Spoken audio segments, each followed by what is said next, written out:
Dear students, आज हम लोग बात करेंगे ग्लूकोनियोजेनेसिस के कंप्लीट प्रोसेस के बारे में।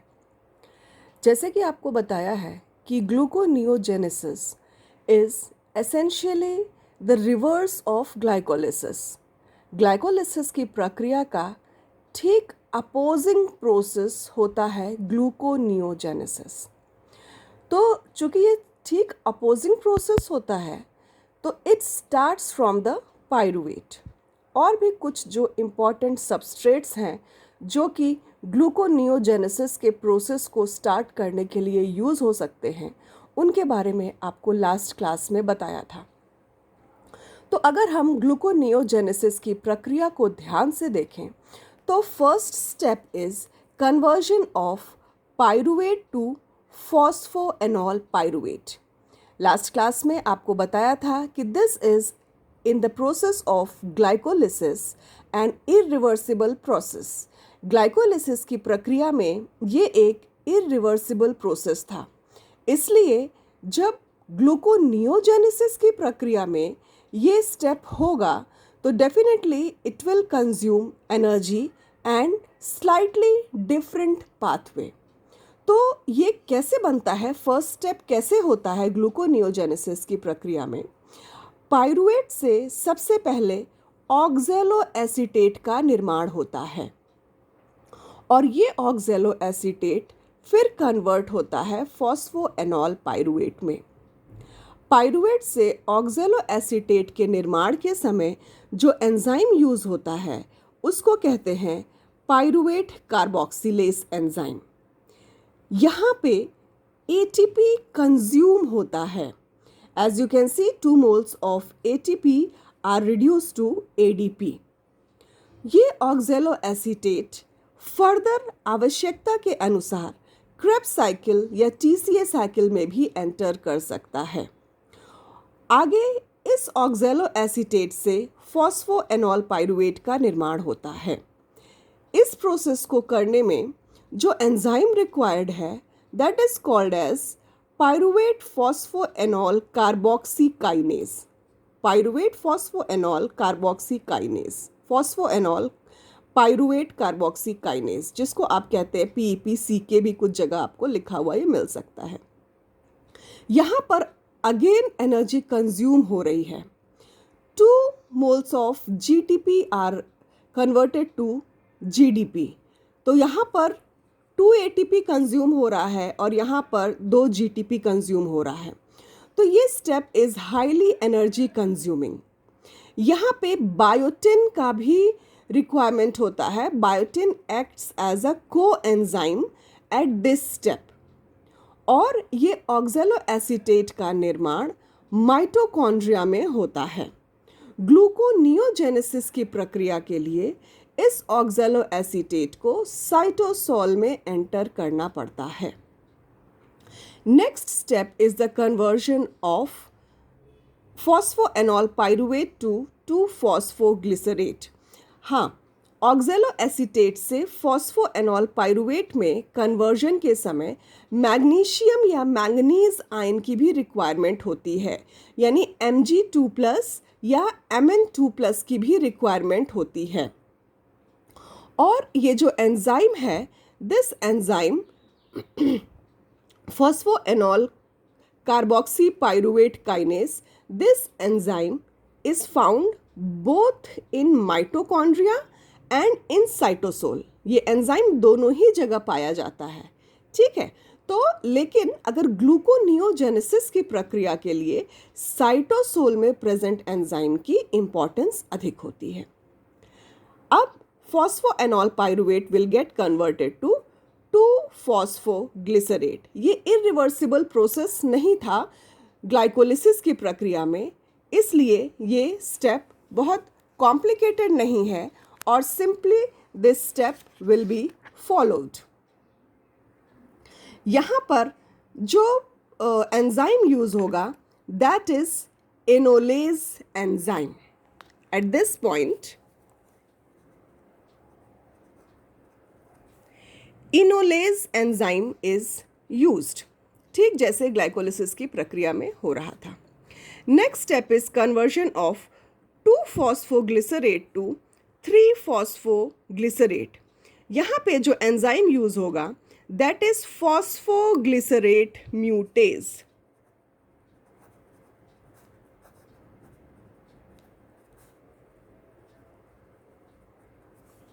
फॉस्फोग्लिसरेट म्यूटेज, ठीक जैसे ग्लाइकोलिसिस की प्रक्रिया में रिक्वायर्ड हो रहा था. ठीक है, अब ये 3-phosphoglycerate will be converted to 1,3-bisphosphoglycerate. यहाँ पे जो एंजाइम यूज होगा that will B phosphoglycerate kinase.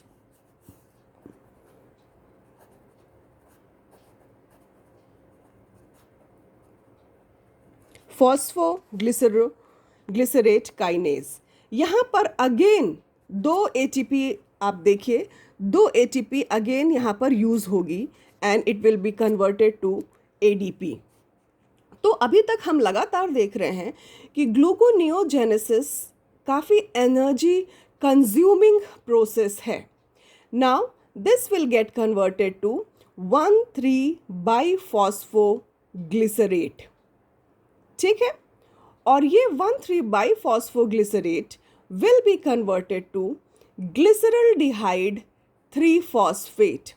यहाँ पे जो एंजाइम यूज होगा उस एंजाइम का नाम है glyceraldehyde phosphate dehydrogenase. Glyceraldehyde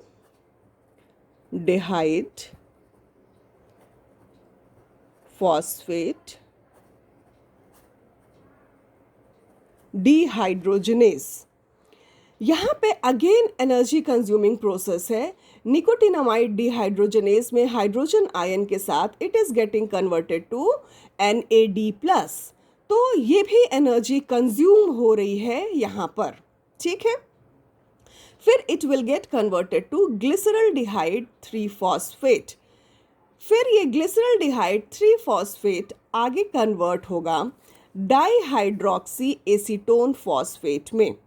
dihydroxy acetone phosphate में कन्वर्शन का प्रोसेस रिवर्सिबल था, इसलिए ये आसानी से कन्वर्ट हो जाएगा. और यहाँ पर जो एंजाइम यूज हो रहा है that is triose phosphate isomerase. फिर ये डाईहाइड्रोक्सी एसीटोन फॉस्फेट कन्वर्ट हो जाएगा 1,6-bisphosphate में. यहाँ पे जो एंजाइम यूज हो रहा है दैट इज एल्डोलेज. अब ये फ्रक्टोज 1,6-bisphosphatase फिर कन्वर्ट होगा फर्दर फ्रक्टोज 6-phosphate में. और यहाँ पे जो एंजाइम है that is fructose 1,6-bisphosphatase enzyme. अब ये फ्रक्टोज 6-phosphate फर्दर कन्वर्ट हो जाएगा ग्लूकोज 6-phosphate में. Glucose is an isomer of fructose. तो यहाँ पे जो एंजाइम यूज हुआ है दैट इज फॉस्फोहेक्सोस आइसोमरेज. और फिर उसके बाद ग्लूकोज 6-phosphate कन्वर्ट हो जाएगा ग्लूकोज में और enzyme used is glucose 6-phosphatase. Glucose 6-phosphatase enzyme को भी मैग्नीशियम आयन की ज़रूरत होती है. इट एक्ट्स एज अ को एंजाइम को फैक्टर. और ये प्रेजेंट होता है ये एंजाइम प्रेजेंट होता है कोशिका के एंडोप्लाज्मिक रेटिकुलम में.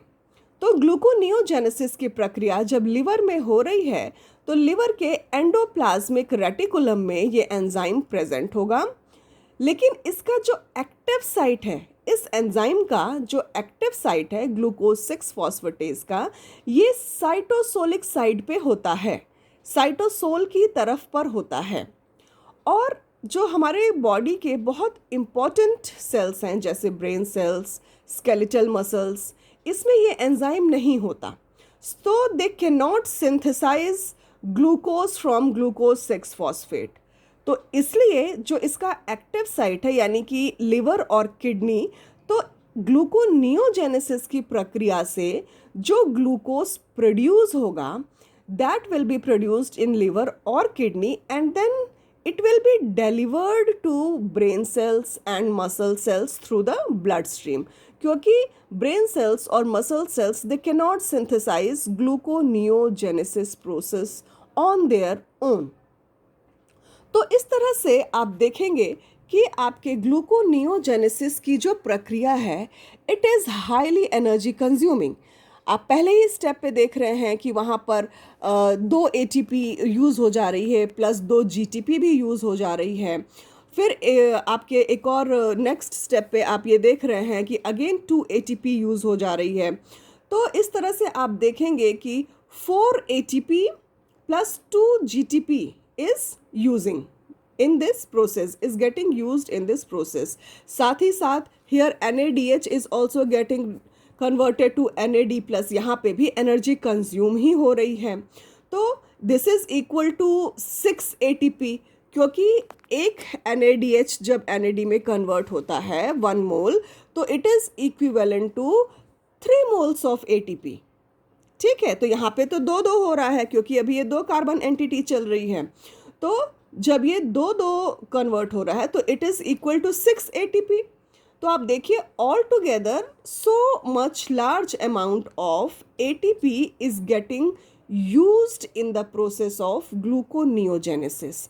But this process is very important, क्योंकि ग्लूकोज में कन्वर्ट होने के बाद फिर फर्दर जब ग्लूकोज का ब्रेक डाउन होता है तो it will yield the amount of ATP and the amount of energy required by various process in the body. लेकिन ये प्रक्रिया इम्पॉर्टेंट इसलिए हो जाती है क्योंकि बहुत सारी ऐसी कंडीशंस हैं जबकि हम लोगों की बॉडी में ग्लूकोज उस ढंग से अवेलेबल नहीं है जिस ढंग से उसकी रिक्वायरमेंट है।